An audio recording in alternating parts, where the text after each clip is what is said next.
દાદા શું આપનું નામ?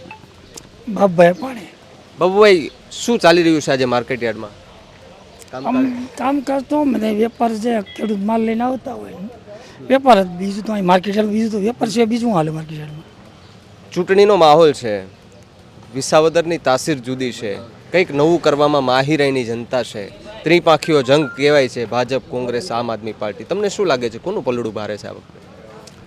પલ્લું તો સારું હોય, કિરીટભાઈ છૂટાય તો ભાજપ છૂટાય તો સારું, તો કંઈક અમારો વિકાસ છે ને ગમે 15-17 વર્ષથી હામાં 12-13 વર્ષથી હામાં નામાં છે અને છૂટાય જ પર ભાજપ આવે તો કંઈક અમારો કંઈક વિકાસ થાય તો એવું લાગે એમ.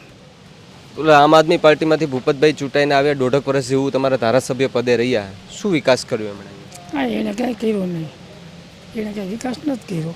એ તો ગયા આવીને થોડા પણ એમને 1.5 વર્ષમાં એને કર્યું શું? કંઈક તો કર્યું હશે ને, કાંઈ કે જે વિસાવદરની જનતાને યાદ રહે કે ભાઈ ભૂપતભાઈ આ કામ કર્યું. તમને યાદ છે કે ભૂપતભાઈ એટલું તો એટલું કરી દીધું હતું અમને? નહીં, એવી કોઈ કામગીરી કંઈ કરી નથી.